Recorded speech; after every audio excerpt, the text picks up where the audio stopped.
Bom dia, boa tarde, boa noite, pessoal. Sejam bem-vindos a mais uma aula de teoria de corpos, onde nós vamos falar dos famosos corpos algebricamente fechados. Ainda estaremos naquela sequência de estudar raízes de polinômios, e dessa vez, então, assim, a nossa sequência não vai ser quebrada, e dessa vez a gente está interessado em compreender corpos que possuem uma característica interessante, que é qualquer polinômio não constante admitir pelo menos uma raiz no corpo, certo? Por exemplo, a gente já vê que quando eu olho para o R, para o anel dos reais, tem pelo menos um, na verdade tem vários, mas tem pelo menos um polinômio sobre o corpo dos reais que não tem raízes. Se a gente olhar para esse polinômio aqui, ó, f igual a x ao quadrado mais 1, um exemplo clássico, esse polinômio aqui não tem raízes, certo? Porque toda vez que você pega um elemento a real, se você calcular f de a, que é a ao quadrado mais 1, o a ele pode ser negativo, pode ser positivo, pode ser inclusive zero, né? Só que quando a gente eleva ao quadrado dentro do corpo dos reais, ele tem uma ordem, né? Então funciona muito bem.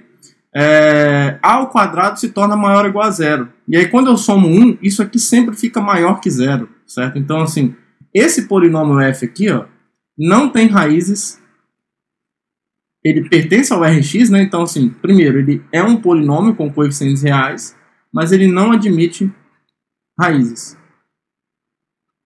reais.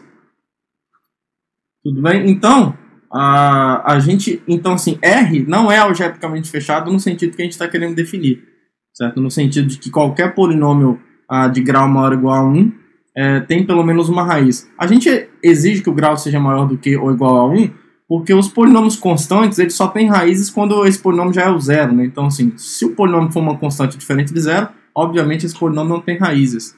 Né? E aí, nesse contexto dos reais aqui, ó, uma maneira geométrica de você observar também que isso aqui não tem raízes, é você olhar para o gráfico dessa função, né, que a gente aprende a fazer lá no ensino médio. O gráfico disso vai ser uma parábola que não toca o eixo x, né? Ficou igual a minha cara aqui, né? Aqui assim, ó. Mais ou menos, né? Finge que aqui é o vértice. Então, assim, é uma parábola que não toca o eixo x, portanto, ela não tem raízes, né? O delta aqui vai ser negativo, enfim, por várias... Então você tem várias razões e, na verdade, várias maneiras de explicar por que R não é algebricamente fechado. Então, assim, mas vamos definir, então, o que é um corpo ser algebricamente fechado. E uma outra pergunta que já vem também de cara é: por que corpo algebricamente fechado? Por que a gente não pode falar simplesmente anel algebricamente fechado? A gente pode falar, não tem o menor problema. Quer ver? Vamos definir, então. Vamos pegar um anel. Então agora a gente vai definir o que é um anel algebricamente fechado, em particular a noção de corpo algebricamente fechado vai estar inclusa aqui dentro. Né? Então dizemos que A é um anel algebricamente fechado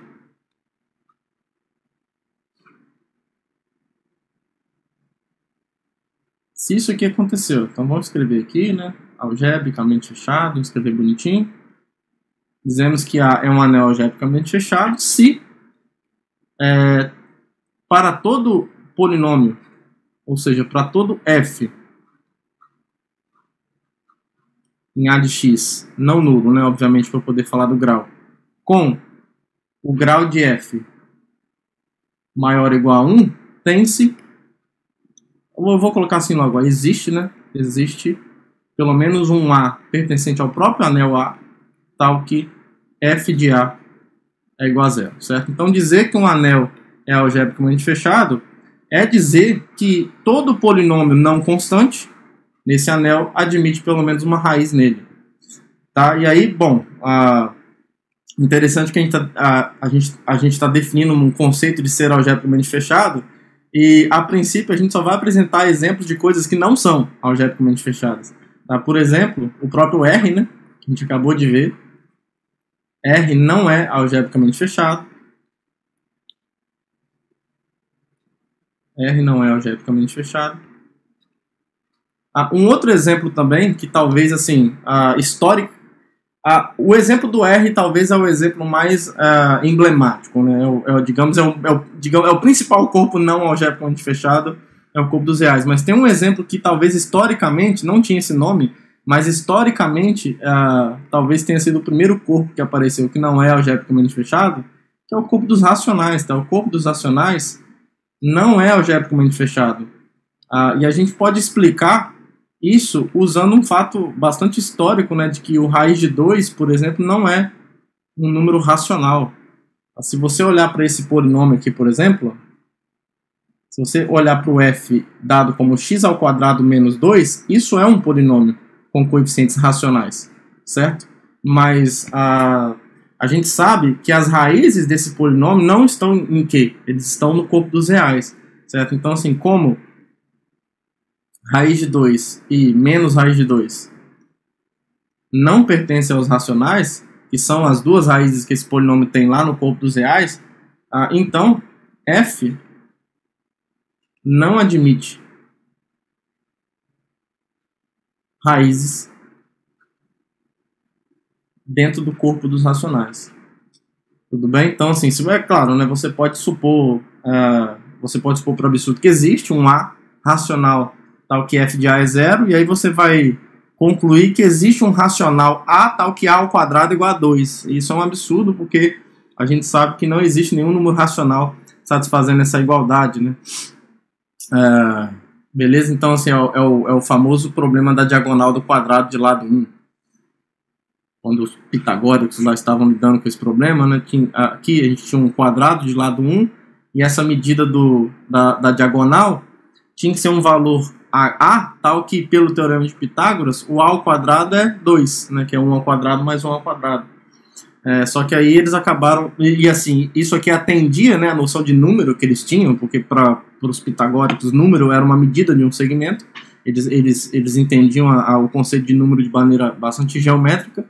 Então, assim, isso era um número para eles, só que eles também partiam do princípio que todo número era racional, ou seja, tudo que era possível medir como uma fração de 2 inteiros. E aí eles acabaram chegando numa contradição, e aí tem várias histórias interessantes sobre isso aí, de gente que até morreu por causa disso, enfim.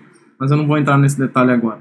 Tá? Então, que também, talvez historicamente, foi o primeiro corpo que apareceu que não é algebricamente fechado, e isso está bastante conectado a essa história interessante sobre os racionais. Tá?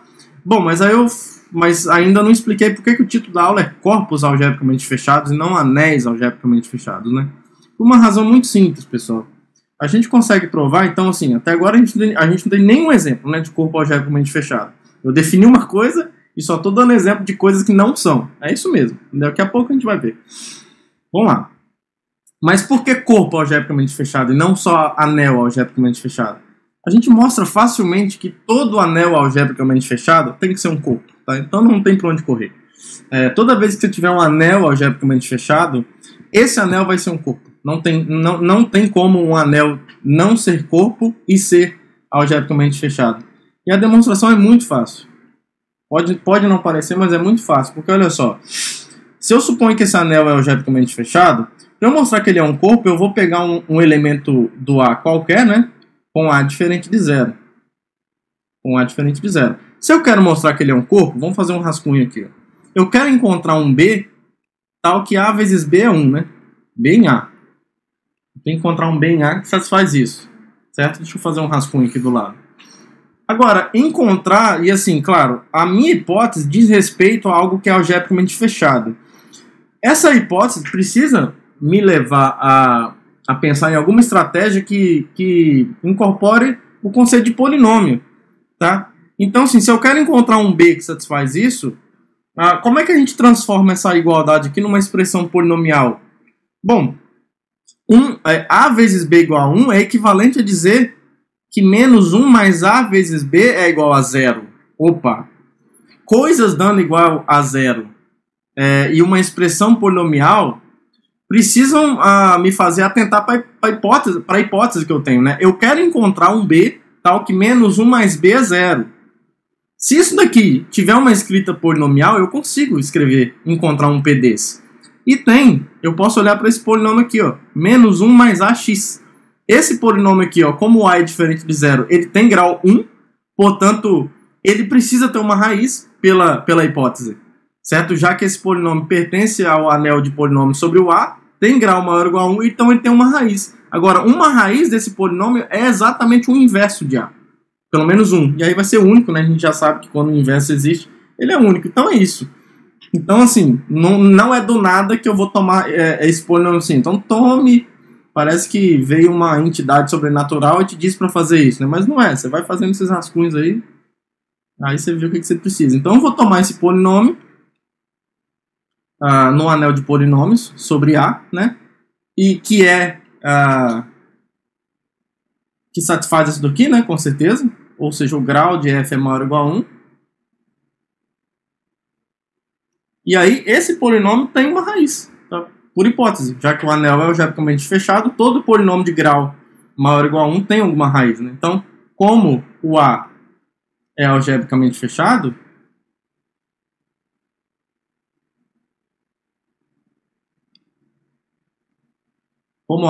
algebricamente fechado, então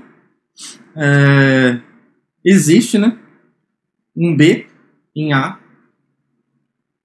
tal que f de B é zero. Certo? Agora, dizer que f de B é zero é dizer que menos 1 mais A vezes B é zero, e, portanto, isso é dizer que A vezes B é igual a 1. E, portanto, isso é dizer que o A é invertível no anel. Tá? Então, a gente pegou um elemento em A qualquer, diferente de zero, e mostramos que ele é invertível. Então, a conclusão é que A é um corpo. Então, é por isso que a gente fala de corpos algebricamente fechados. É porque se o anel for algebricamente fechado, ele necessariamente vai ter que ser um corpo. Tá bom? Então, por isso que a gente só estuda os corpos algebricamente fechados, porque se não for corpo, não é algebricamente fechado. Isso aqui é uma conclusão, né? É só você olhar para contrapositiva, né? Se um anel não é um corpo, então ele não é algebricamente fechado. Então, por isso que a gente passa a estudar corpos algebricamente fechados. Obviamente, a recíproca desse resultado não é verdadeira. A gente tem dois contra-exemplos ali que a gente já falou anteriormente. Ó. Corpo dos racionais, bom, é um corpo, mas não é algebricamente fechado, nem o dos reais. Tá? O anel dos reais é um corpo, mas também a gente já foi o primeiro exemplo que a gente viu de um anel que não é algebricamente fechado.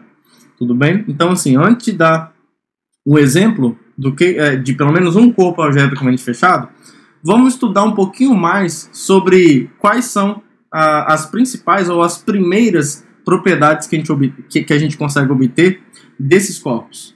Bom, uma primeira propriedade que os corpos algebricamente fechados possuem é essa excelente forma de você fatorar qualquer polinômio não nulo por meio de fatores lineares. Tá? Os fatores lineares são esses termos aqui, ó, de grau 1, x menos alguma coisa. Tá? Isso aqui a gente chama muito de fatores lineares. E quando eu estou num corpo algebricamente fechado, é sempre possível quebrar esses polinômios, quebrar o polinômio f em termos de fatores lineares dessa forma, tá? Onde os t's aqui, em cada raiz, são exatamente as suas multiplicidades.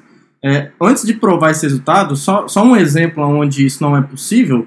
Por exemplo, em R, a gente não consegue quebrar esse polinômio assim, ó. Se você pegar esse polinômio aqui, ó,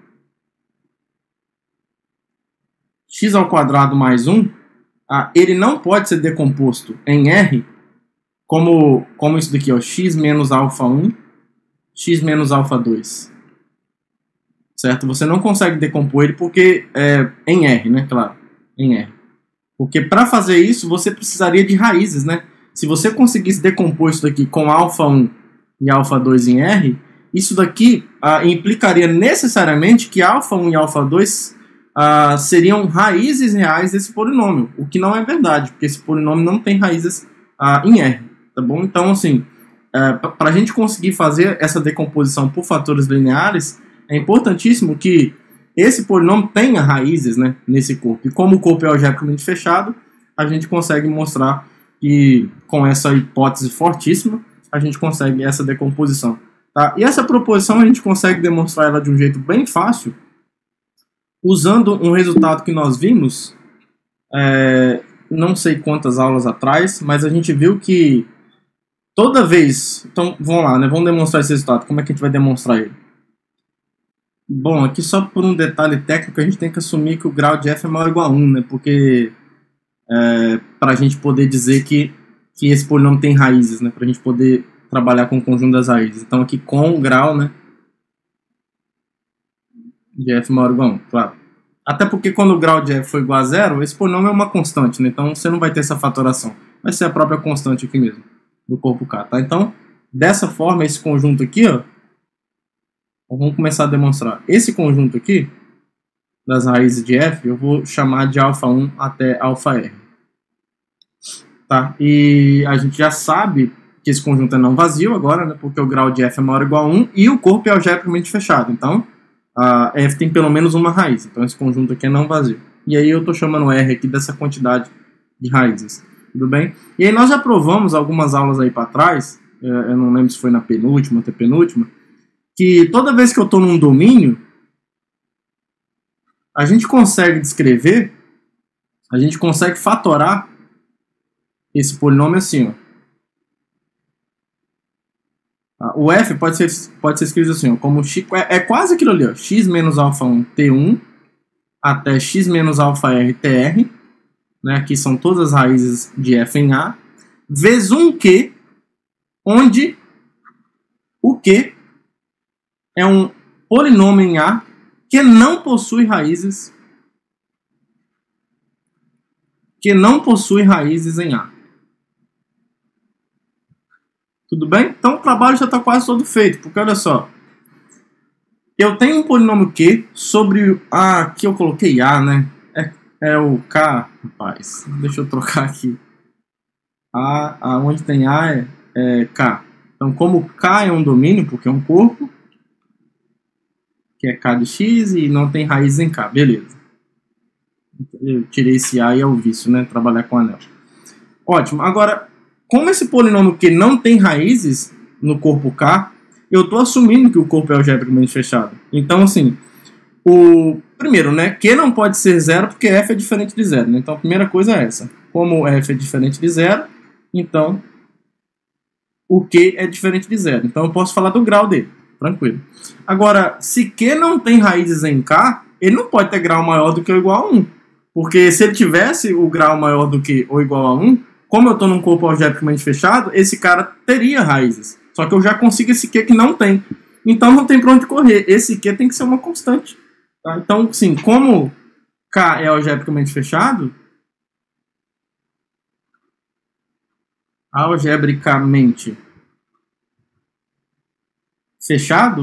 então o que vai acontecer? O grau de f ele tem que ser menor que 1. Ele não pode ser maior do que igual a 1. Agora, isso implica que o grau de f tem que ser 0. Agora, isso... F não, gente, desculpa. Hoje tá difícil. É Q. O grau de Q tem que ser menor que 1. Isso. Então, o grau de Q tem que ser 0. O que implica que o Q ele precisa pertencer ao corpo K e ser diferente de 0. Certo? Então, isso implica... bom, então... Você pode tomar o A que eu quero encontrar para escrever o F dessa forma, vou tomar como o Q. Tá? E assim, tomando o F dessa forma, a gente vai ter finalmente então que F, esse Q que está aqui multiplicando, eu vou trazer aqui para frente, é uma constante, né, o A, inclusive vai ser o coeficiente líder de F, né? E aí o restante aqui são x menos AR TR, tá? Aqui eu até esqueci de falar, né, que aqui a gente consegue, não precisa escrever isso, os T's aqui vão ser precisamente as multiplicidades das raízes, né, mas isso já segue do fato que Q não anula mais ninguém. E aqui, pronto, por conta disso daqui também, o fato de a gente ter as raízes 2 a 2 distintas, né, eu estou escrevendo isso aqui de maneira que elas são 2 a 2 distintas, aí eu tô misturando tudo aqui, né, aqui é alfa, isso. E aí esses T's aí, o TI é a multiplicidade do alfa aí como raiz de F. Tá bom, pessoal? Então bem tranquilo, né? Ficou bem fácil usando aquele resultado que nós vimos algumas aulas aí atrás, tá? É possível provar esse resultado aqui também por indução sobre o grau de F sem usar esse resultado, tá? Você consegue dar uma demonstração independente disso. Mas se a gente tem a ferramenta, a gente vai usar, né? Para facilitar a vida da gente. Tudo bem? Então... qualquer polinômio de grau maior ou igual a 1 num corpo algebricamente fechado pode ser fatorado em termos de fatores lineares. E isso tem algumas consequências bem interessantes. A primeira delas, se eu tiver uma extensão de um corpo algebricamente fechado, que é o que eu estou escrevendo aqui, então a gente vai agora escrever vários corolários que têm provas bastante fáceis, que vem dessa fortíssima propriedade do corpo ser algebricamente fechado. Então, se eu tenho uma extensão qualquer de corpos, onde o corpo de baixo é algebricamente fechado, então aqui, se eu tenho um L aqui em cima do K, e esse daqui é algebricamente fechado, olha só que coisa forte. Se você tiver um alfa aqui em cima que é algébrico sobre K, necessariamente o alfa já tem que pertencer ao K, tá? Não tem para onde correr. E aí, em particular, qualquer extensão algébrica de um corpo algebricamente fechado é o próprio corpo. Tá? Então, assim, quando você tem um corpo algebricamente fechado, você não tem extensões algébricas não triviais. Qualquer corpo acima dele, que esteja acima dele de um modo algébrico, é o próprio K, tá? Você não consegue. Você só consegue um corpo acima do corpo K, algebricamente fechado, se essa extensão for transcendente, né? Claro, um corpo diferente do corpo K. Tá? Se ela for algébrica, você não consegue empurrar o K para cima. Tá? Vai ficar só ali mesmo. Tudo bem? E isso é claro por conta dessa afirmação, né? Se você pega um alfa em L, como é que você mostra que o L é igual a K? O K já está contido em L. Agora, como é que você mostra que o L está contido em K sabendo que essa extensão é algébrica? Pega um alfa em L qualquer. Né? Só um parênteses aqui desse em particular. Pega um alfa em L qualquer. Como a extensão é algébrica, qualquer elemento de L é algébrico sobre K, certo? Isso aqui é algébrico sobre K. Agora, pelo que nós acabamos de mostrar nessa afirmação aqui, se alfa pertence a L e é algébrico sobre K, sabendo que o corpo é algebricamente fechado, então esse alfa tem que estar em K. Tá? Então isso aqui vai implicar que o alfa pertence a K, então o L está contido em K. Tudo bem? Então é bem fácil. E aí a demonstração dessa afirmação que eu circulei passa exatamente pela proposição anterior, não à toa é um corolário, né? Porque olha só, se alfa é algébrico sobre K, vamos demonstrar então que o alfa pertence a K. Como alfa é algébrico sobre K, então existe um polinômio sobre K, né, não nulo. Eu já escrevi menos zero aqui, né? Tal que o P de alfa é igual a zero. P de alfa é igual a zero, tá? E aí tem duas...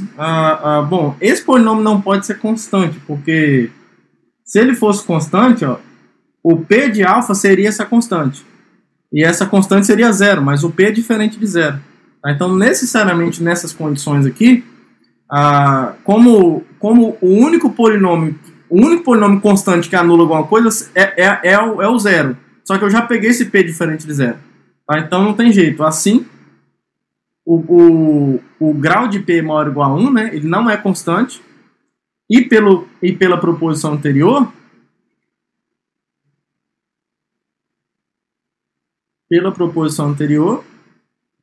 podemos escrever, ou existem, digamos, alfa 1 até alfa R, pertencentes ao corpo K, e tem um A também, né, que pertence ao corpo K, e T1 até TR, números naturais, tais que eu consigo fatorar o P assim, A x menos alfa 1, T1 até x menos alfa R, T elevado a R, e com esse A diferente de zero, né? Eu acho que é uma coisa importante a colocar nesse enunciado aqui, Esse A a gente conseguiu diferente de zero. Cadê? Aqui, o A a gente tomou como o Q, e esse Q era diferente de zero, certo? Então, é legal... é porque o F é diferente de zero também, né? Então existem A e tal, parece que o A é diferente de zero. Não precisa apelar para o Q ali embaixo, não. O F já é dado como algo diferente de zero, né? Então aqui, o que vai acontecer? Como o P é diferente de zero, né, o A é diferente de zero, certo? Com certeza. Como o P é diferente de zero, então o A é diferente de zero. E por que eu estou falando isso? Porque agora, já que P de alfa é zero, eu vou jogar o alfa nessa equação, nessa expressão polinomial, tá? assim, o que vai acontecer? Ó? O zero é P de alfa, certo? Agora, P de alfa é eu jogar essa expressão polinomial aqui, lá dentro, eu substituir indeterminada por alfa, né? Então, eu vou ter essa expressão que vai ocorrer lá em L, não tem problema, tá? Já que esses caras estão todos em K, K está contido em L, então essa igualdade vai ocorrer em L por enquanto. Então, isso aqui é A vezes alfa menos alfa 1 elevado a T1, alfa menos alfa R elevado a TR. Essa igualdade aqui, ó, a princípio, ocorre lá no corpo L. Mas olha só, como eu estou num corpo, então assim, como A é diferente de zero, e L é um corpo, então ele é um domínio de integridade, né? Então assim, um desses caras tem que ser zero, né? Esse daqui é diferente de zero. Então um desses camaradas aqui tem que ser diferente, precisa ser igual a zero. Tá? Então precisa existir, digamos, um I de 1 até R, tal que alfa menos alfa I elevado a TI é zero. Tá? E aqui tem, digamos, aqui está a importância, né, do TI, isso é um número natural mesmo, né, a partir do 1. Então eu tenho uma potência aqui mesmo. Então, de novo, como eu estou num corpo, isso aqui vai implicar, se eu tenho uma potência dando zero, esse elemento aqui tem que ser zero. No corpo L a princípio. Só que, olha a conclusão que a gente vai chegar. Que o alfa é igual ao alfa I. Só que o alfa I pertence a K. A gente consegue esses caras aqui pela proposição anterior no corpo K. Então isso aqui pertence ao corpo K. Então a gente pegou um alfa qualquer, algébrico sobre K, que pertence a L, né? E mostramos que não tem jeito. Esse cara que é algébrico sobre K precisa pertencer ao corpo K. Tá? Então, olha a força dessa hipótese, né? Dessa propriedade de um corpo ser algebricamente fechado, que até agora a gente não viu nenhum, né? Bom, até então, corre-se o risco de estarmos montando uma teoria no vazio, né? Será que existe um corpo algebricamente fechado mesmo? Vamos ver, daqui a pouco a gente responde essa pergunta. E mais um corolário que a gente tem é que, assim, se eu tenho um polinômio f, né, ainda supondo que o corpo K é algebricamente fechado, o enunciado é gigante, mas é fácil, tá? É muito fácil. É só mesmo para registrar que esse resultado é verdadeiro. Vale a pena registrar porque é muito legal. Se eu estou num corpo algebricamente fechado, eu esqueci de escrever aqui o fechado, né? Vamos fazer a coisa bonitinha. Fechado. Isso. Se eu tiver um polinômio... olha eu colocando o A aqui de novo, né? Vamos colocar o K aqui, animal. K de X. Deve ter mais A aqui, tá? Eu me conheço. Bom... Até agora não. Bom, se eu tenho um polinômio com grau maior ou igual a 1, e aqui são as raízes de f nesse corpo K, né, que é algebricamente fechado. Então a conclusão, pessoal, é assim, se você conhece todas as raízes de f num corpo algebricamente fechado, na verdade, essas raízes são todas as raízes de f, são todas as possíveis raízes de f em qualquer extensão do corpo K. Tá? Ou seja, se você tem uma extensão do corpo K, e alfa, lá nessa extensão, está se atrevendo a ser uma raiz de f, não tem jeito. Você pode pegar essa extensão do jeito que você quiser. Observe que aqui eu nem supus que ele é algébrica, né? Mas aí o alfa vai ser algébrico, né? Porque se ele é raiz de um polinômio com coeficientes no corpo K. Então, se eu tenho uma raiz lá num outro corpo de f com coeficientes no corpo algebricamente fechado, não tem jeito. Esse alfa aqui vai ter que ser uma dessas raízes, né, que são todas as raízes de f no corpo algebricamente fechado. Então, assim, quando você tem um polinômio com coeficientes num corpo algebricamente fechado, você tem certeza absoluta que todas as raízes desse polinômio já estão nesse corpo. Você não vai encontrar nenhuma novidade buscando em corpos superiores, não. Tá bom? Então você já sabe disso. E a prova é muito fácil também, é idêntica ao que a gente acabou de fazer. Tá? Porque olha só, como alfa é raiz de f, né? Como f de alfa é 0, e o grau de f é maior ou igual a 1, ou seja, é um polinômio não nulo, né? Então você pode afirmar que o alfa é algébrico sobre K. Por definição de ser algébrico. Sobre K, tá? E aí, se ele é algébrico sobre K, pelo que a gente acabou de provar, isso aqui é um corolário do corolário anterior. Se alfa é algébrico sobre K e o K é algebricamente fechado, o alfa pertence a K. Ó. Aqui a gente tá aplicando o corolário anterior. Tudo bem? E aí, se o alfa pertence a K e f de alfa é 0, por definição, o alfa pertence a isso daqui. Ó. Tá? Ele pertence ao conjunto das raízes de f no corpo K. Só que isso daqui, por definição, é esse conjunto. Então, alfa tem que ser uma dessas raízes aqui, ó, que já estavam mesmo no corpo K. Alfa 1 até alfa n. Tá? Então, muito fácil também esse corolário. Mas que vale bastante a pena a gente discutir sobre ele para entender a extensão, né, da propriedade de um corpo se algebricamente fechado. Né? Olha o quanto isso é forte. Certo. E mais uma característica, mais uma propriedade que a gente consegue também concluir de qualquer corpo algebricamente fechado é o seguinte. Se eu tenho um corpo algebricamente fechado, necessariamente ele é infinito. Tá? Não tem como você ter um corpo algebricamente fechado e finito ao mesmo tempo. E a demonstração a gente faz pela contrapositiva. Né?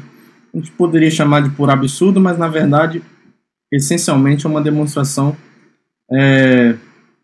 mostrando, né, que na verdade não Q implica não P. Né? Então, vamos supor que o K seja finito. Olha só que legal. Toda vez que você trabalha num corpo finito, num anel finito inclusive, é sempre possível exibir um polinômio que não tem raízes nesse corpo, ou nesse anel. Ó, suponha que K seja finito. Se ele é finito, eu posso listar os elementos dele, né? E é uma quantidade finita. Então eu vou escrever K assim, ó. Espertamente eu vou escrever K assim, ó, como alfa 1 até alfa R. Tá? K, para mim, tem R elementos. Tudo bem? Já que ele é finito, eu posso chamar de R a cardinalidade dele, isso é um número natural. Olha só o polinômio legal que a gente vai montar. Ó.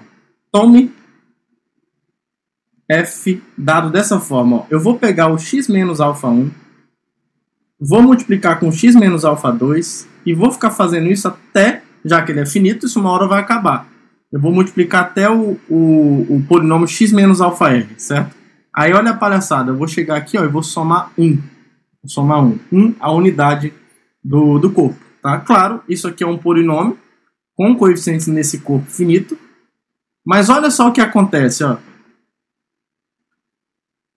Como esse corpo é finito e está listado exatamente por esses elementos, se você observar bem, para qualquer elemento desse que você aplicar o f nele, e aí eu vou formalizar isso indexando esses elementos por i, para todo i de 1 até r, o f de alfa i vai ser o quê? Ó? Vai ser esse produto aqui, que eu vou descrever assim, ó, de j de 1 até r, alfa i menos alfa j, certo? Só para não escrever isso tudo de novo. Então vai ser esse produto mais 1. Só que esse produto aqui, ó, eu estou fazendo o j variar de 1 até r, certo? Vai chegar uma hora que esse j vai ser igual ao i. E nesse momento eu vou ter alfa i menos alfa i dando 0. Então quando eu coloco alfa i nessa primeira parte, em algum fator ali vai aparecer o 0. E aí no resto que se dane. Eu não sei o que é, mas assim, se tem um produto ali que um dos fatores é 0, tudo vira 0, tá? Então essa parte aqui vai ser 0. Então vai ficar 0 mais 1, que é 1. Que por sua vez é diferente de 0. Só que a gente está mostrando com isso, já que esses alfa i's são todos os elementos de K, a gente está mostrando que f de A, então, é diferente de 0 para todo A pertencente ao corpo K. Então a gente exibiu um polinômio com coeficientes no corpo K que não tem nenhuma raiz nesse corpo K. Então isso aqui implica necessariamente que K não é... Ele é um corpo, né? Óbvio, mas ele não é algebricamente fechado. Ele não é algebricamente fechado, tá? Então, ser finito implica necessariamente em não ser algebricamente fechado.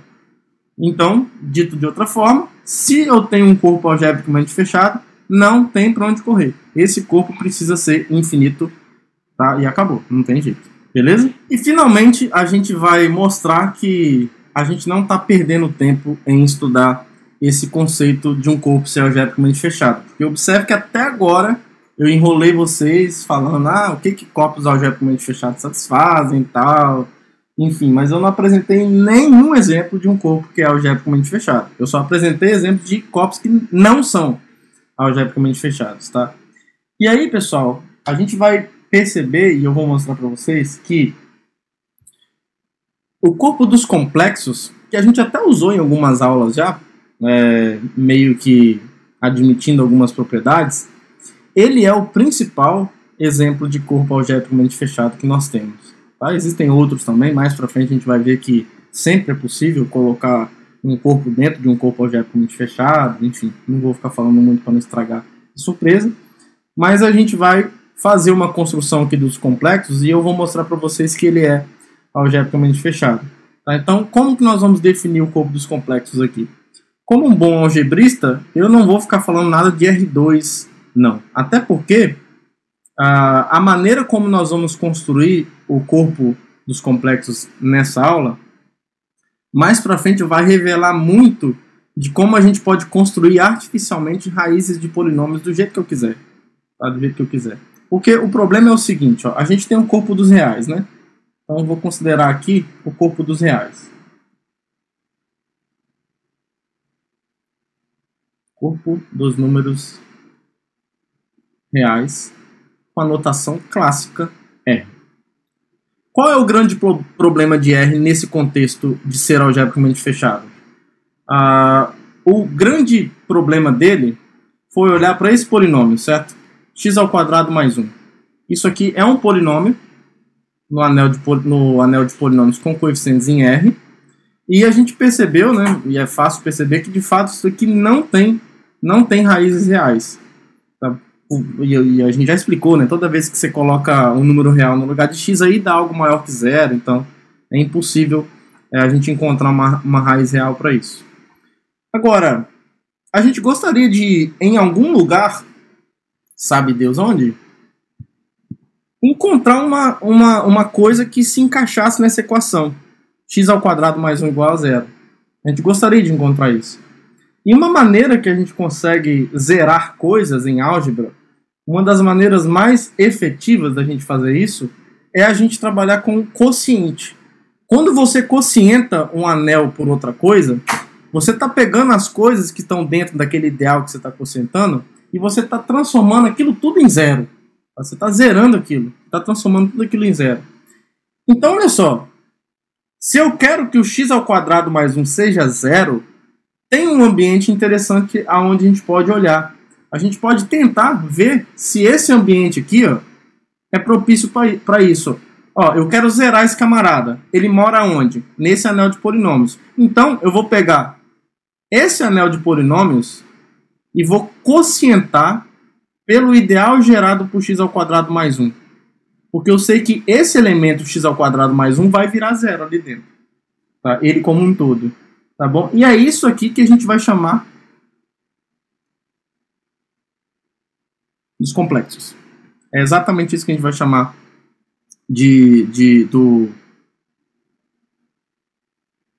do corpo dos complexos. Claro, ainda não sei se é um corpo, né? Já sei que é um anel.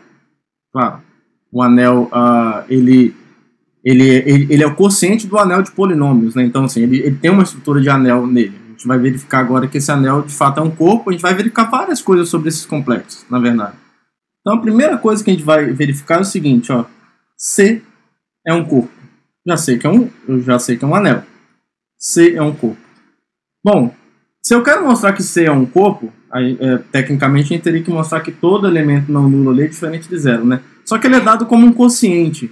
Então, assim, como ele é dado como um quociente, uma maneira de você mostrar que um quociente é um corpo é você mostrar que esse ideal daqui de baixo, gerado por x ao quadrado mais 1, ele é um ideal maximal. Tá? Essa é uma bela maneira de você mostrar que esse cara é um corpo. Tá? E aí, a gente vai mostrar que esse cara é um ideal maximal porque, na verdade, ele é um ideal primo do R de x, a gente vai mostrar isso, e ele é não nulo. Que ele é não nulo, óbvio, né? O x ao quadrado mais 1 é um elemento diferente de zero. Tá? Mas para mostrar que C é um corpo, como é que a gente vai proceder? A gente vai mostrar primeiro que o ideal gerado por x ao quadrado mais 1 é um ideal primo.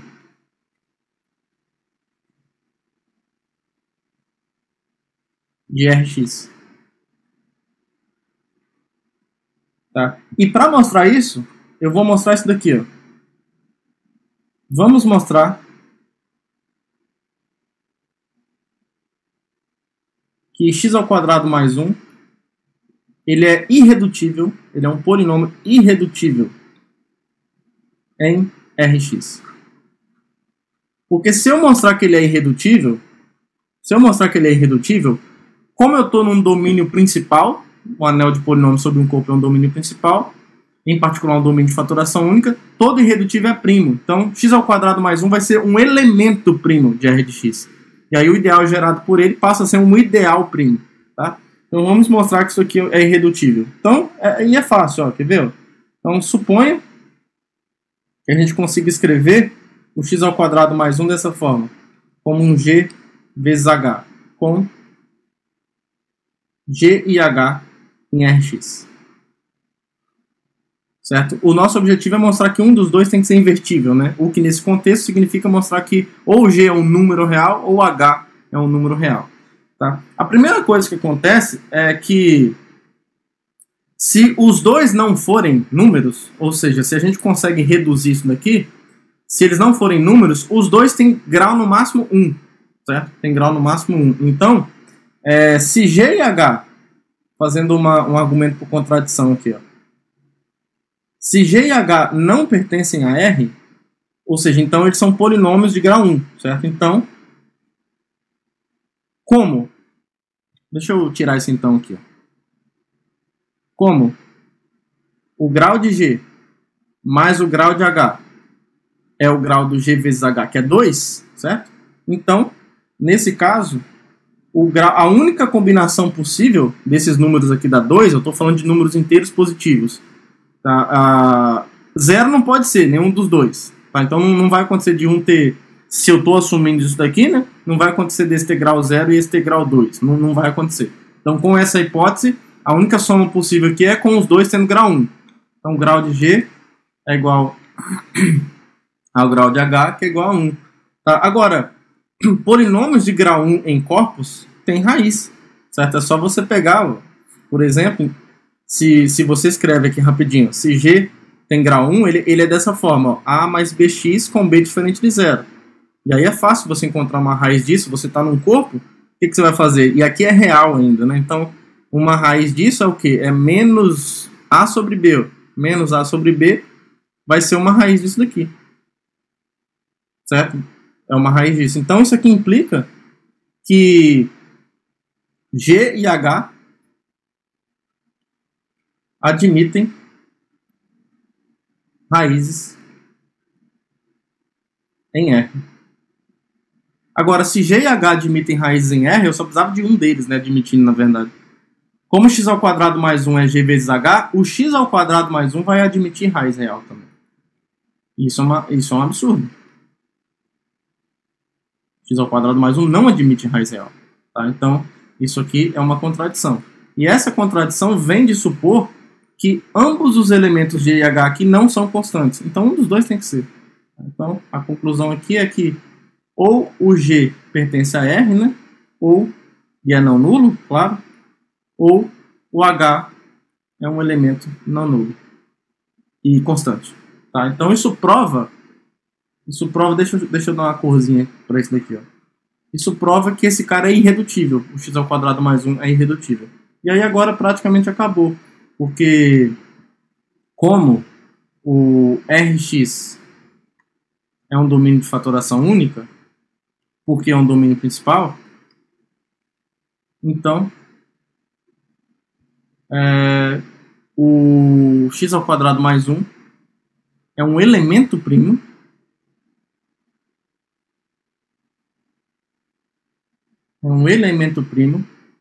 de Rx.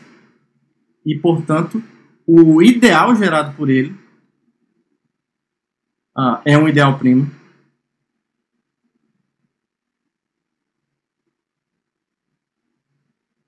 desse anel de polinômio sobre o corpo R.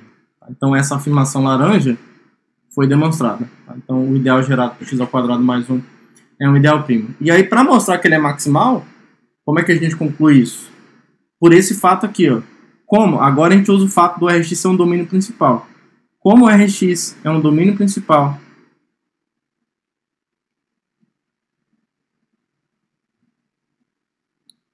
e x² mais 1 é um ideal primo não nulo, a gente já mostrou, vou tentar lembrar de deixar o card aqui, que em qualquer domínio principal, todo ideal primo não nulo é maximal. Tá? Então, como isso aqui é um domínio principal e esse ideal é um ideal primo não nulo, claro, né? Tem o x² mais 1 ali que é diferente de zero, de Rx. Então, esse então foi um resultado que a gente viu lá em alfabetização em anéis, é um bônus. Então, o ideal gerado por x² mais 1 é um ideal maximal. É um ideal maximal de Rx. E aí acabou. Se isso é um ideal maximal, quando a gente olha para o quociente de Rx por esse ideal maximal, isso é um corpo. Então, ótimo. Então, podemos falar do corpo dos complexos. Certo? Podemos falar do corpo dos complexos. Mas aí uma coisa que você pode me perguntar agora, vai saber como, tá, mas toda vez que eu ouvi falar do corpo dos complexos, ele era uma estrutura que continha os números reais. Né? Os números reais são casos particulares de números complexos, a gente aprende isso, né? Mesmo no ensino básico. Isso não está errado. A gente mostra, para a gente formalizar essa ideia, o seguinte: a gente consegue colocar o corpo dos reais aqui dentro, assim, por meio desse morfismo injetivo de anésio. A gente mostra que esse morfismo aqui, já vou colocar com essa notação, vocês vão entender por quê.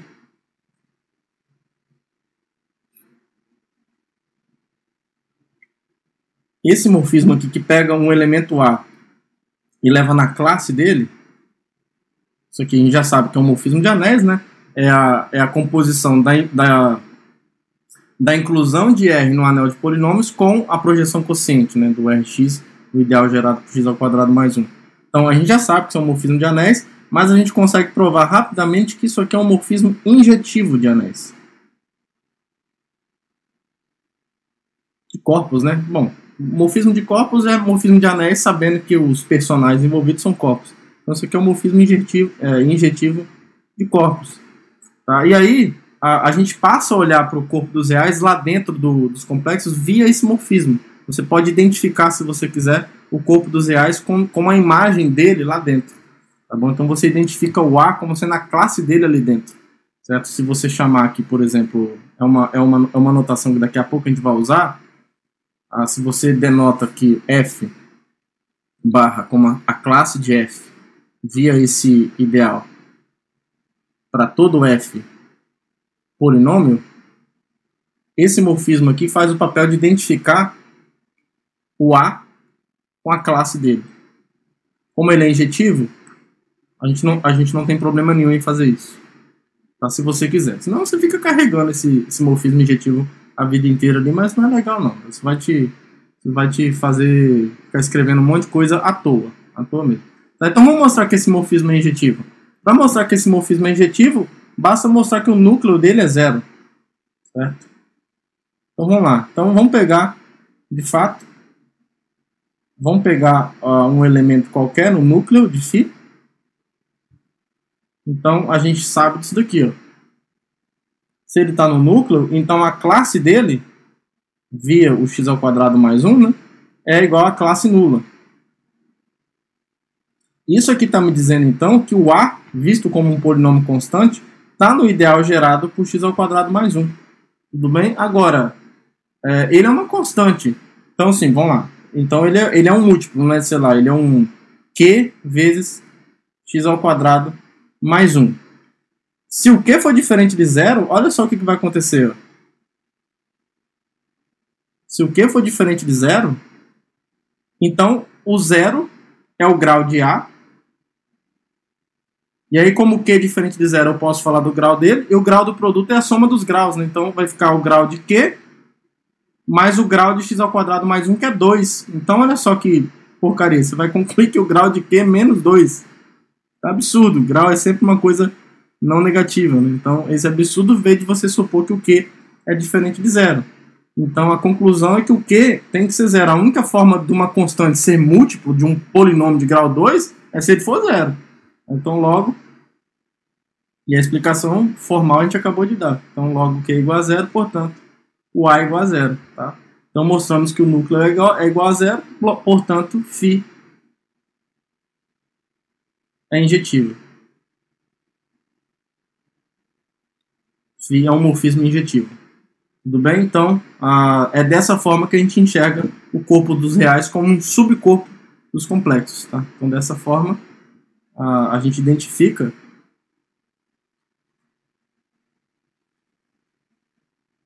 como um subcorpo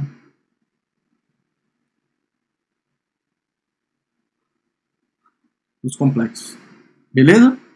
E outra coisa que deve estar te incomodando é que, sim, a sua vida inteira, quando você fala de números complexos, vem uma letrinha na sua cabeça. I, que é justamente o cara que o quadrado dá menos 1, né? Olha só o tanto de coisa que a gente fez aqui, mas cadê esse camarada? Olha só quem ele vai ser. Quem é essa tal constante imaginária? A gente vai tomar, já que os complexos é isso daqui, né? Só relembrando, os complexos, a gente tem a projeção quociente aqui, né? De R para C. Desculpa, do Rx para C. Que aqui é o quociente de Rx por x ao quadrado mais 1.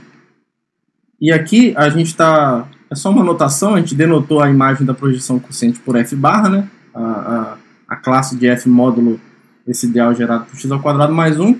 E a gente vai chamar o i disso daqui, ó, a classe de x. Tá? Isso daqui para nós, isso aqui pertence a C, certo? É a famosa constante imaginária. Vamos ver por quê. Olha só o que vai acontecer. Ó. A classe de x ao quadrado mais 1 é zero, pessoal. Com certeza, porque x ao quadrado mais 1 está no ideal gerado por x ao quadrado mais 1. Então a classe dele é nula. Só que como o produto e soma de classes se comporta muito bem, a gente vai ter isso daqui, ó, que a classe de x ao quadrado mais 1 ao quadrado é zero, certo? E aí lembra que como o 1 e o 0 estão no R, a gente está identificando a classe dele módulo esse ideal com o próprio representante. Então, isso aqui, o x barra não é o i, então isso aqui é o i ao quadrado. Via a identificação de a barra, isso aqui é 1 e isso aqui é 0. Então a gente chega no famoso i ao quadrado é igual a menos 1, que é precisamente a grande propriedade que a constante imaginária possui, tá bom? Então para nós aqui o i é a classe da indeterminada x via o ideal gerado por x ao quadrado mais 1, certo? E aí, mas de novo, aí você vai me perguntar, poxa, mas também na minha vida toda os complexos, né? A gente sempre descreveu os complexos assim, ó. A gente sempre descreveu os complexos como sendo todos elementos da forma A mais BI com A e B reais. E aí, será que a gente continua tendo isso daqui? Continuamos tendo, sem o menor problema. A gente vai mostrar isso aqui agora na próxima proposição, mostrando que dessa forma como nós construímos, os complexos formam um espaço vetorial sobre R de dimensão 2, onde a unidade e I são a unidade vista como, né, identificada como a classe dela lá dentro dos complexos, e I, esse cara que a gente acabou de definir, formam uma R base de C. Então, todo elemento de C, provado isso daqui, ó, se você pegar um Z qualquer, se a gente provar esse resultado, ou mais precisamente aí, se você pegar Z, um número complexo, então, como isso daqui é uma base, então vão existir A e B reais, tais que Z é A vezes 1 mais B vezes I, que é o que a gente escreve como A mais BI. Tudo bem? Então, continua tudo sendo como era antes. Podem ficar tranquilos. Então, vamos lá. Como é que a gente mostra que ele é um espaço vetorial de dimensão 2? Primeira coisa, qual é a estrutura, né, do espaço vetorial aqui? A estrutura clássica. A estrutura de espaço vetorial aqui, só para deixar claro para vocês, a estrutura que a gente está utilizando A estrutura natural. Você pega um A real e um elemento aqui, um número complexo, que é da forma... é a classe de um F, né? F bar, onde o F é um elemento, é um polinômio em Rx, e leva na classe do AF, onde aqui o A vezes F, né? O A é um número real, logo aqui o F está em Rx, né? Lembra? Então, sendo A um número real, ele também está em Rx. Então, eu posso multiplicar lá dentro e depois tomar a classe. Tá? Aí é que é bem fácil você mostrar que essa aplicação aqui está bem definida, não depende do representante de classe. Por exemplo, se você pegar se você pegar F barra igual a G barra e multiplicar ambos por A, o F menos G vai ter que pertencer ao ideal gerado por x ao quadrado mais 1, o que vai implicar que A vezes F menos G também pertence a esse ideal, né? Isso é um ideal, então é fechado para o produto externo. Então isso aqui está me dizendo que a classe do... Então assim, AF menos AG pertence a esse ideal. Então isso aqui está me dizendo que a classe do AF é igual à classe do AG. Tá? Então de fato isso não depende do representante de classe em F aqui. Tá? O A não tem representante de classe, mas aqui tem. Então eventualmente isso poderia ser um problema. E aí, claro, isso daqui vai ser um espaço vetorial. Vai satisfazer aquelas 4 condições que envolvem o produto por escalar, tá bom? E aí como é que a gente mostra que isso tem dimensão 2? Bom, a primeira coisa que a gente vai mostrar é o seguinte. Vamos mostrar que esse conjunto é LI com esse produto aqui, né? Então, primeira coisa, B igual a 1i é R linearmente independente. Então, de fato, como é que você mostra que isso é LI? Bom, pega 2 elementos, sejam A e B reais, tais que A mais BI é o zero. Zero dos complexos, né? que é o próprio zero barra via aquela identificação. Tá? Então, isso daqui vai implicar o quê? Logo, vamos colocar quem é o I na jogada. Né? Então, isso daqui eu vou usar as identificações. Então, isso daqui, o A real é a mesma coisa que o A barra, mais o B barra, o I é o X barra, certo? E aqui é o zero barra, via aquela identificação. Beleza? Então, isso aqui está me dizendo que o A mais BX, classe disso é a classe nula. Ou seja, isso aqui está me dizendo que o polinômio A mais BX pertence ao ideal gerado por x ao quadrado mais 1. E aí não tem como. Se você tem um polinômio de grau... é um polinômio que, se tiver grau, é no máximo 1. Certo? Como que ele pode ser múltiplo de um polinômio de grau 2? Só se ele for zero. Porque se esse cara aqui for diferente de zero, ele tem grau. E aí o grau dele é no máximo 1. Só que se ele pertence ao ideal gerado por x ao quadrado mais 1, e é diferente de zero, o grau dele vai ser maior ou igual a 2. Tá? Então não tem para onde correr. É uma prova bem similar ao que a gente fez anteriormente na hora de mostrar que aquele morfismo φ era injetivo. Tá? Se você escreve A mais BX como um múltiplo do x ao quadrado mais 1, aí você supõe por absurdo que o A mais BX é diferente de zero e conclui que o 1 vai ser maior ou igual a 2. Tá? E aí você chega numa contradição com isso. Tá bom? Então isso aqui vai ter que implicar mesmo que o A e o B são iguais a zero. Na verdade, implica que o polinômio é nulo, né? Que o A mais BX é zero no anel de polinômios, Rx. E aí, claro, por igualdade de polinômios, isso vai ter que implicar que A é igual a B, que é igual a zero. Então isso mostra que esse conjunto é linearmente dependente sobre R. Tudo bem? Agora, vamos mostrar que B é um gerador. B é um R gerador de C. Então vamos lá. Vamos pegar então um elemento qualquer nos complexos, seja Z pertencente a C. Qual é a natureza desse elemento? Ele é a classe de algum polinômio. Né? Então logo, Z é F barra para algum F pertencente ao anel de polinômios sobre R. Certo? E aí o que a gente vai fazer? A gente vai usar o algoritmo da divisão de Euclides usando esse f maiúsculo e o x² mais 1. Pelo algoritmo da divisão,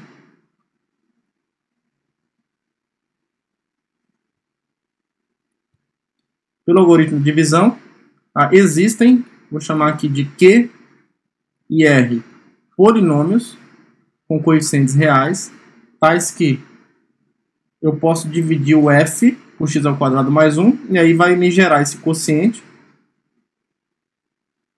mais R. Onde, portanto, o R é igual a zero, ou caso o R seja diferente de zero, como o polinômio, o grau dele é no máximo 2, né? Então, desculpa, é no máximo 1, é menor que 2. Tá? Então, de qualquer forma, se R é igual a zero, ou se ele sendo diferente de zero, o grau de R é no máximo 1, então é possível escrever o R assim. Assim, existem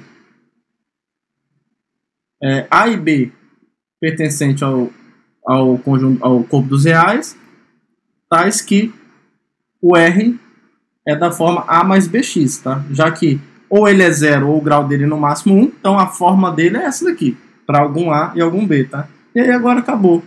Olha só o que a gente vai concluir então.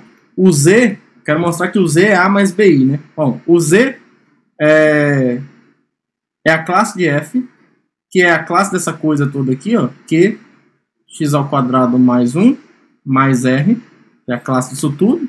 Agora, a classe do produto é o produto das classes, com soma, a mesma coisa. Então, isso aqui vai ser a classe de Q barra vezes a classe do x² mais 1 mais a classe de R. Isso daqui é zero, porque o x² mais 1 pertence ao ideal gerado por x² mais 1. Então, isso aqui é zero. Foi embora. Então, aqui vai ficar o quê? Ó? Só o R barra mesmo. Só que o R é o quê? A gente escreveu ele assim, ó, A mais BX, certo? Que é A vezes 1 barra mais B vezes x barra. E isso daqui foi exatamente como nós definimos o A vezes 1, né? A unidade. Que aí, e aqui eu vou sumir com ela. Mais B vezes a constante imaginária. Tá aqui. Tudo bem? Pode deixar assim, que vai ficar um pouquinho melhor com a relação do... Assim, ó. Isso. A1 mais BI. Certo? Que aí fica bonitinho do jeito que a gente definiu o produto aqui do espaço vetorial. Tá bom? Então, com esse produto canônico, esse B é um gerador dos complexos sobre R. Tá? Então, aqui falta um hífen, né? Um R gerador de C. Então, é uma base. Provamos, então, portanto, C é uma R base. Opa! Uma loucura. E, agora sim. É uma R base de C. E, em particular, não precisem sair agredindo ninguém na rua. Vocês têm o que vocês sempre tiveram. Os complexos com essa construção, C é A mais BI com A e B, números reais. Beleza, pessoal? Então, acho que agora, em termos daquelas coisas que a gente conhecia, os números complexos, né, estão bem construídos, como estrutura algébrica, como um corpo, e, digamos, a gente conseguiu trazer para essa construção que a gente fez tudo aquilo que a gente conhecia, né, e sabia que era verdade, para esse contexto aqui, né? Então, os clássicos, né? Eu tenho a constante imaginária, que o quadrado dela dá -1, todo complexo pode ser escrito da forma A mais B com A e B reais, então tudo isso está bem estabelecido, certo? Só que, observe que nada disso tangenciou ainda o problema de dar um exemplo de um corpo algebricamente fechado. Tá? E agora, a gente vai começar a tentar lidar com esse problema. Como mostrar que os complexos formam um corpo algebricamente fechado?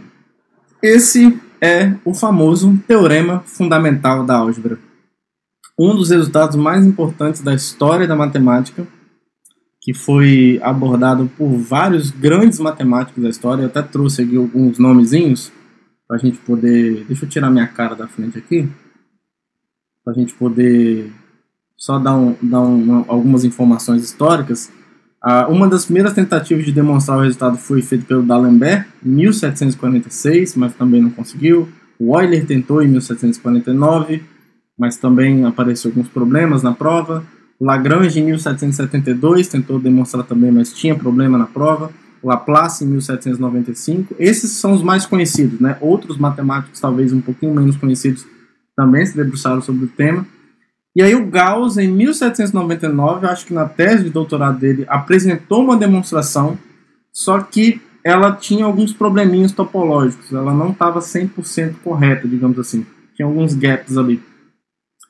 E aí, finalmente, o Argand, esse rapaz aqui, Jean-Robert Argand, desculpa a minha pronúncia francesa aqui, terrível, em 1806 ele foi o primeiro a apresentar o enunciado na sua forma mais geral, que é considerar os polinômios com coeficientes complexos também, que até então a galera procurava raízes complexas, mas só de polinômios com coeficientes reais, o que também resolve o problema, tá?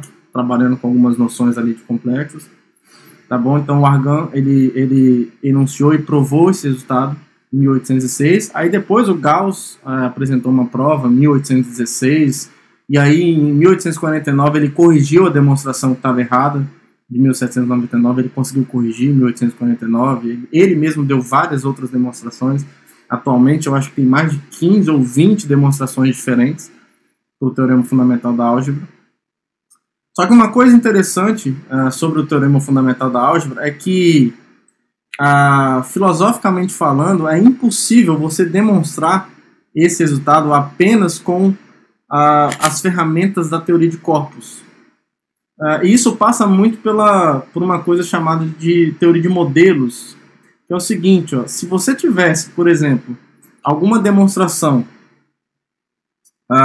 que x² mais 1, porque se você quer mostrar que os complexos ele é algebricamente fechado, né, então você tem que mostrar que todos os polinômios com coeficientes complexos têm raízes complexas, né, tem pelo menos uma raiz complexa. Só que se você tem uma demonstração para essa afirmação aqui, ó, x² mais 1 igual a 0, dentro de um cubo. Se você consegue demonstrar que x² mais 1 igual a 0 tem solução apenas usando os axiomas e as construções da teoria de corpos, inevitavelmente isso acabaria produzindo uma raiz para esse polinômio do corpo dos reais em particular, tá?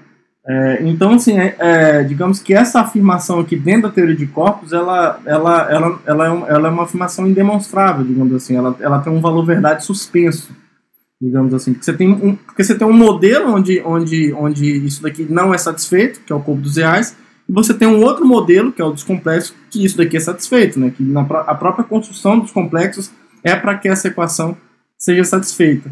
Tá? E aí, as demonstrações do Teorema Fundamental da Álgebra, elas passam, em todas elas, talvez em maior ou menor medida, mas em todas elas passam por alguma construção da análise. Tá? Então, a gente precisa trazer algumas ferramentas da análise para demonstrar esse Teorema Fundamental da Álgebra. E aqui eu já vou fazer um alerta que se você é um aluno dos primeiros cursos de álgebra, em geral, esse resultado aqui a gente assume que é verdade, a gente não demonstra, mas a gente assume ele para continuar estudando as coisas que são implicações disso. Tá? Justamente porque para demonstrar esse resultado a gente precisa de algumas ferramentas de análise complexa, pelo menos a demonstração que eu mais gosto usa análise complexa, tem umas que usa topologia, enfim, tem várias demonstrações. Certo? Então, assim, se você é um aluno de cursos iniciais de álgebra, que nunca viu análise, por exemplo, não fique preocupado com o restante desse vídeo, porque em algum momento você vai estudar as ferramentas necessárias para entender a demonstração que eu vou apresentar aqui, tá? Mas só antes de apresentar a demonstração dele, a gente precisa de algumas coisinhas interessantes nesse contexto complexo, que é, por exemplo, a gente tem a noção de módulo de um número complexo, certo? Então, assim, se você tem Z pertencente a C, com essa escrita de números complexos a partir de combinação da unidade dos reais e da constante imaginária, como essa escrita é única, né, já que esse cara é uma base, né, então para cada complexo existe uma única forma de escrever ele dessa forma, a gente define a norma ou módulo, acho que aqui é mais clássico módulo de Z. A gente define o módulo de Z como sendo um número real dado por A ao quadrado mais B ao quadrado. Isso não é à toa, é justamente porque dentro dessa construção dos complexos, já que ele é um espaço vetorial real de dimensão 2, nada impede de nós vermos ele como o próprio R2, isomorfo R2, tá? Aqui não é X, né? Aqui é o mundo real, aqui é R, e aqui é o mundo imaginário. Aí você coloca os eixos aqui, aí aqui está a unidade e aqui está o número imaginário. Aí todos os elementos, sei lá, o A, desculpa, aqui é o eixo imaginário, né? Vou colocar assim, I assim, aí apaga esse daqui porque não faz sentido. Aí qualquer número complexo você pode ver nesse plano. Você pode ver o número complexo como digamos, um vetor nesse plano. Aí adivinha o nome desse plano, historicamente falando, é o famoso plano de Argand-Gauss. E aí, quando você olha para o Teorema de Pitágoras nesse plano, o tamanho dessa coisa aqui, ó, se o Z é esse vetor, né, esse elemento, A mais BI, esse tamanho pelo Teorema de Pitágoras, ele satisfaz isso daqui, né? O módulo de Z ao quadrado é A ao quadrado mais B ao quadrado. Então, por que não definir o módulo de Z dessa forma, tá? E aí tem várias propriedades. Uma outra construção bastante interessante nos complexos também é o conjugado. Se o Z for dessa forma, o conjugado de Z é o Z barra, né? Você troca o sinal da parte imaginária, o A menos BI. Tá? Isso traz algumas riquezas no estudo dos números complexos, né? Aí você tem algumas propriedades que a gente estuda, né? Sei lá, Z vezes o Z barra é o módulo de Z ao quadrado, enfim, várias coisinhas legais. Tá bom, pessoal? E aí, essa noção de módulo traz uma noção de norma.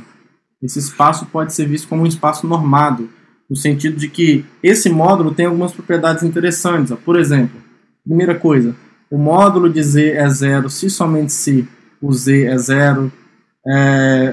Ele satisfaz a desigualdade triangular, então se você tiver o módulo de Z mais Z', isso é menor ou igual ao módulo de Z mais o módulo de Z'. Aí se você tiver aqui o módulo de Z vezes o Z', isso aqui é uma coisa legal porque os complexos têm um produto, né? É o módulo de Z vezes o módulo de Z'. Então, em particular, para os números reais, se Z aqui for um número real, você vai ter uma condição que é necessária para você dizer que o espaço é normado. Tá? E aí, essa norma acaba introduzindo uma topologia nesse espaço, ou seja, uma noção de convergência. Você pode falar de convergência nesse espaço. Tá? Você define, por exemplo, se você tiver uma função f de algum aberto em C, eu já estou falando aberto, né? O que seria um aberto aqui, rapidamente? Você diz que, primeiro, um ponto está no interior. Se você pegar um subconjunto X de C, aqui é uma pincelada por alto, né? Subconjunto de C, você diz que um ponto que Z0 está no interior de X, escreve dessa forma, se existir um R maior que zero, número real, tá? Até porque os complexos não é um corpo ordenado. Se existe um R maior ou igual a zero, tal que esse conjunto aqui, ó, eu vou explicar rapidinho o que é esse conjunto. A bola aberta de centro Z0 e raio R está contida em X.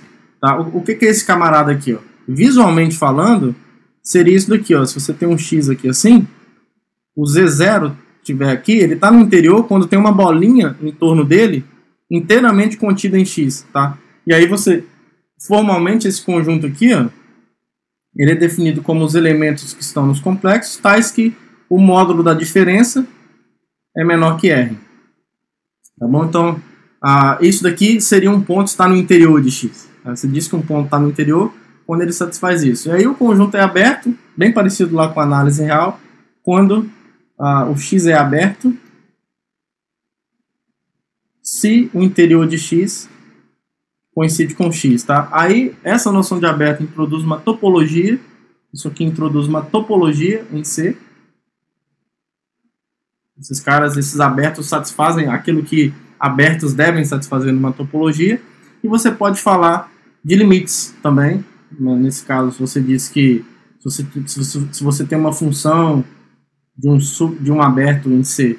Em C, você diz, por exemplo, que o limite quando um Z tende a Z0 de f de Z é um número complexo L, se somente se para todo epsilon maior que zero existe um delta maior que zero, tal que toda vez que o Z pertence a U e o módulo dele, a distância dele de Z até o Z0 é menor que delta, isso tem que implicar que a distância do f de Z menos L é menor que epsilon. Tá bom? Então, aí aqui é o módulo como número complexo. Módulo de número complexo. Então, você define a noção de limite aqui. Você define a noção de derivada complexa, que é o famoso holomorfo. Tá? Você diz que f aqui, estou dando uma pincelada muito rápida, tá? É holomorfa. Holomorfa seria o diferenciável no sentido complexo, tá? Porque sendo f uma função de C em C, você pode ver também como uma função do R2 e do R2. Então, para diferenciar essas duas coisas, ela pode ser diferenciável no sentido real, mas poderia não ser no sentido holomorfo. Aí tem as equações de Cauchy-Riemann que vão te dar essa... Porque você mostra, ser holomorfo implica em ser diferenciável no sentido real, e para valer a volta, as derivadas parciais têm que satisfazer as equações de Cauchy-Riemann, que eu não vou entrar nesses detalhes aqui. Então, isso aqui é holomorfo, se esse limite aqui existir, ó, aquele bem parecido mesmo lá da análise real, a gente traz ele para cá também. Se o limite de f de Z0 mais h menos o f de Z0 sobre h existe. Aí, se ele existe, você vai chamar isso aqui de derivada de f em Z0. Aí ela é holomorfa quando é holomorfa em todos os pontos. Tá bom, pessoal? Então, assim, acho que já falei muito aqui dessa pincelada. Tem mais coisas também. Você vê isso daqui como detalhes num curso de variáveis complexas ou num curso de análise complexa, tá? E aí, a demonstração desse resultado que a gente vai fazer, do teorema fundamental da álgebra, feita essas pinceladas, a gente vai usar o famoso teorema de Liouville. A minha pronúncia deve ter sido terrível, né? O teorema de Liouville afirma que se você tiver uma função holomorfa, ou seja, se ela for diferenciável no sentido complexo em todo o plano complexo, ou seja, isso quer dizer que a função é inteira, a gente chama essas funções que são holomorfas em todo o plano complexo de funções inteiras. Então, se ela é holomorfa em C e limitada, então ela é constante. Tá? Esse resultado é fortíssimo, porque mostra como que os resultados, muitas vezes, como que os resultados da análise complexa são bem mais fortes do que os resultados da análise real. Isso daqui, no contexto real, não é verdade. Não é verdade. Um contra-exemplo é se você pegar a função seno de x. Ó. A função de f em R, de R em R, dada como seno de x, ela é diferenciável, né? Até mesmo de classe infinito. Ela é diferenciável. E ela é limitada, né? O módulo do f de x é sempre menor ou igual a 1 para todo x real. O seno fica oscilando ali entre menos 1 e 1 a vida inteira. Então ela é diferenciável, ela é limitada, mas não é constante. A função seno não é constante. Tá? Mas f não é constante. Não é constante. Tá? Então, assim, no caso real, esse resultado é falso. Se você tentasse obter o teorema de Liouville no caso real, você não consegue. Você tem um exemplo fácil aqui. Mas a diferenciação complexa, o ambiente da análise complexa, você consegue coisas muito fortes. Tá? Outra cultura aqui. No caso real, quando você tem uma função que você consegue derivar uma vez, não quer dizer que você consegue derivar de novo. Tá? Não é porque uma função é derivável uma vez que você consegue derivar infinitas vezes, né? Ou várias vezes. No caso holomorfo, não. Se você tem uma função que é holomorfa, a derivada dela é holomorfa, a segunda derivada dela é holomorfa, por aí vai. Tá? Toda função holomorfa você consegue derivar na ordem que você quiser. Tá? Então, assim, a análise complexa é sinistra. Ela tem muitas coisas que não valem no caso real, mas que são resultados bem fortes que valem no caso complexo. E eu me arrisco a dizer que, com certeza, é por conta dessa propriedade maravilhosa do corpo ser algebricamente fechado. Também, né? Não só isso, mas também. Mas vamos lá, vamos demonstrar então esse resultado usando o teorema de Liouville. Vamos lá.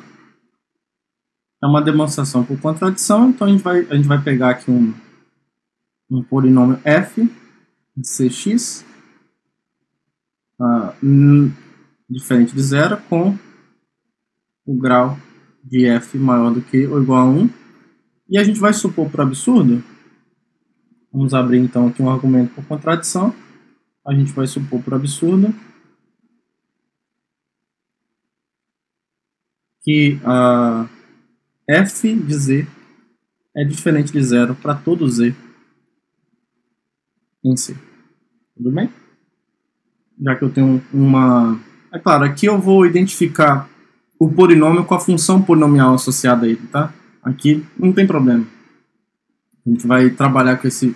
Como a gente está num corpo infinito, né? Então a gente já viu que não tem problema. Eu posso olhar para esse polinômio como uma função polinomial de C em C. É uma função inteira, então, né? A gente já sabe disso dentro do contexto de análise complexa. As funções polinomiais são holomorfas, então como ela está definida em C, ela é uma função inteira. Beleza. Então, quando eu assumo que f de z é diferente de zero para todo z, a gente pode definir essa função aqui, ó. Assim. Opa, roxo. Deixa eu voltar para o branco. Essa função aqui, ó, h de c em c, agora, ela está... Como f de z é diferente de zero para todo z, isso daqui está bem definido, né? E dentro do contexto da análise complexa, quando você sabe que uma função é holomorfa, 1 sobre ela é holomorfo em todo o aberto onde o f de z é diferente de zero. Mas aqui, por hipótese, em C todo o f de z é diferente de zero. Então ela é holomorfa em C. Tá? Então essa função aqui é holomorfa. Ela é holomorfa, tá? O que a gente vai tentar provar agora, para usar o teorema de Liouville, é mostrar que essa função é limitada. Se a gente mostrar que essa função é limitada, a gente vai chegar numa contradição, porque 1 sobre f de z vai ter que ser constante. E aí, se 1 sobre f de z é constante, o f também vai ser constante. E isso vai ser um absurdo, porque a gente está supondo que o grau de f é maior do que ou igual a 1. Então, f não é constante, a gente está eliminando essa hipótese, né? A gente não testa a condição de ser algebricamente fechado para polinômios constantes, porque nem adianta. Polinômios constantes diferentes de zero não anulam ninguém mesmo. Então, desse jeito, ninguém é ser algebricamente fechado. Então tá. Então vamos lá. A ideia agora é mostrar que essa função é limitada, tá? E para isso, a gente observa duas coisas. A primeira coisa que a gente vai usar aqui, ó, é que no contexto da análise complexa, a gente já sabe, quando eu tenho um polinômio de grau maior ou igual a 1, a gente sabe que isso aqui acontece, ó. Então esse como aqui é um resultado, tá? A gente sabe que o limite, quando z vai para o infinito, é porque na verdade a gente trabalha com módulo de z para o infinito, né? Da função f de z.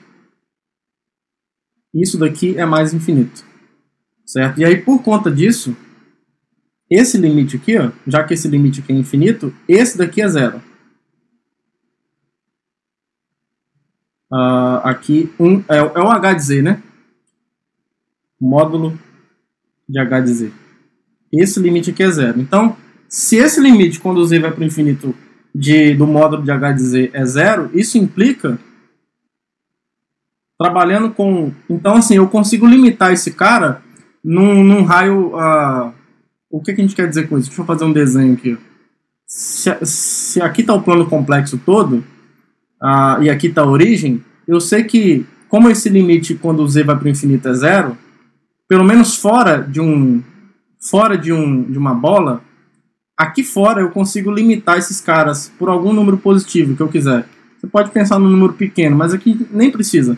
Eu vou limitar por 1 mesmo, pela unidade dos complexos. Então, assim, existe um raio aqui, um R maior que zero, tal que... Aí eu só estou aplicando mesmo a definição desse limite ser zero. Tá? Tal que, se o Z é um complexo e o módulo de Z é maior que R, isso implica necessariamente que o módulo de H de Z é menor que 1. Esse 1 aí eu escolhi, você pode escolher qual que você quiser, qual número você quiser. O fato é que você consegue limitar o H de Z aqui fora dessa bola, tá?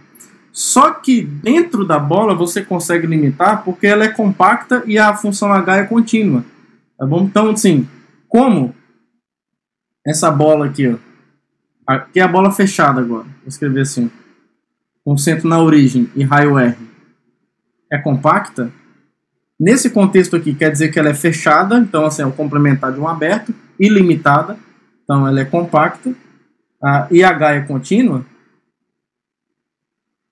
Isso é um resultado clássico, aí vale em análise real também, análise complexa.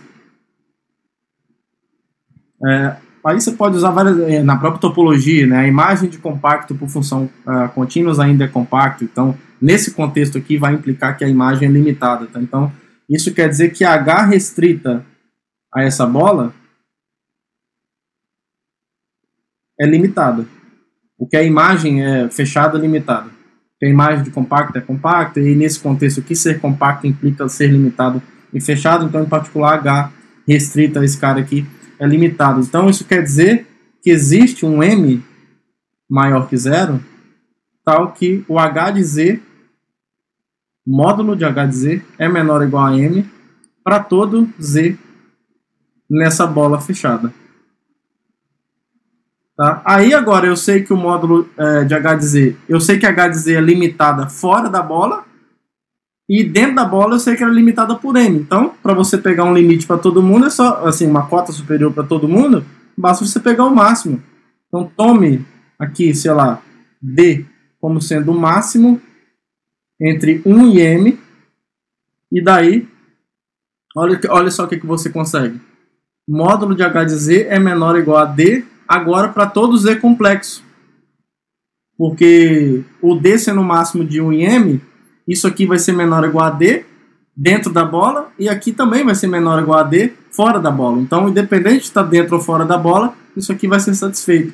O que implica que H é limitada. Que H é limitada. Agora a gente usa o teorema de Liouville, agora acabou. Então, como H é inteira, porque ela é holomorfa em todo o C, ela é inteira, então, pelo teorema de Liouville,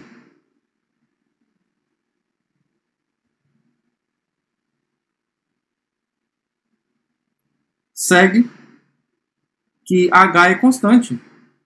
E aí vai dar problema. Porque se H é constante, isso vai ter que implicar, ó, olha só como é que H foi definida. Se H é uma constante, então a função f também vai ter que ser constante, tá? Porque H é 1 sobre f. Se 1 sobre f é constante, f é essa constante. Tá? Então isso aqui vai implicar que f é constante. E isso é absurdo. Dizer que f é constante quer dizer que o grau de f é zero. O que é um absurdo, porque por hipótese a gente está assumindo que o polinômio f, né, e a gente tem que fazer isso para testar se é algebricamente fechado, a gente está assumindo que o grau de f é maior do que ou igual a 1. Então isso aqui é uma contradição. Essa contradição veio de onde? Aqui, ó. De supor que f de z é diferente de zero para todo z. Então não é. Então tem que existir. Então a conclusão aqui, logo, existe pelo menos um z0 em C, tal que f de z0 é zero. E aí, como a gente pegou um polinômio qualquer, mostramos que ele tem que ter raiz, né, o polinômio de grau maior ou igual a 1, então isso mostra que o corpo dos complexos é um corpo algebricamente fechado. Tá, pessoal? Então temos sim um exemplo de corpo algebricamente fechado, vocês já conhecem ele há algum tempo, talvez não sabiam que ele tinha essa propriedade, mas agora vocês já sabem, então não foi à toa a nossa aula, né? Que bom que a gente encontrou um exemplo, que a gente não ficou aqui fazendo teoria no vazio. Tá? Então, espero que vocês tenham gostado, que todos tenham um bom dia, uma boa tarde, uma boa noite, um abraço para todo mundo e até a próxima aula. Tchau, tchau.